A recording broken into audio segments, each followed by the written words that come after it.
Also developing this evening, Polk County deputies, they are crediting a neighbor with saving a newborn's life. As 10 Tampa Bay's Megan Myers explains, at this hour, that baby is being cared for after deputies say that she was abandoned here in the woods. The lady thought she heard some cats screaming and fighting at about midnight going into Saturday morning, and then it quieted down.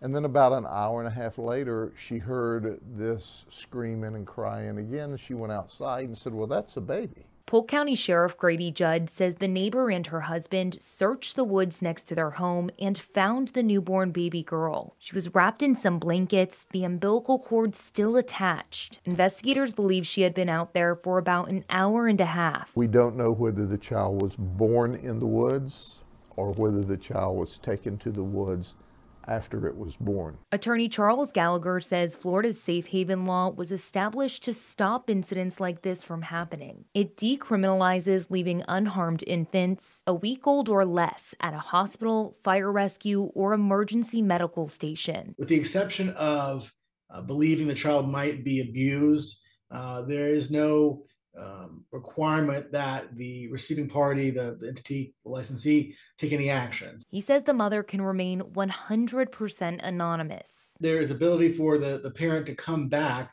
and say, "No, I made a mistake. I wanted to, have my baby with me," but it's got to be done before the court proceedings occur that terminate parental rights. If that doesn't happen, he says the baby is usually handed over to the Florida Department of Children and Families. In this abandonment case, DCF has also taken custody of the baby. Sheriff Judd says detectives are working to find out who the baby's parents are. He says they could face child neglect charges. Had that child laid out there and died, then we would be talking about a murder investigation. In Polk County, Megan Myers, 10 Tampa Bay. And there is something too. There's a safe haven baby box at the Ocala Fire Rescue Station. It's the only one in the state. Still allows for someone to leave a newborn anonymously. There's a silent alarm built onto it, but fire officials said that there had been one baby surrendered since that box did become available in December of 2020. And as Megan mentioned, that is far, obviously, from the only option available. There is also a 24-hour hotline for those in crisis. The number is here on the screen. It's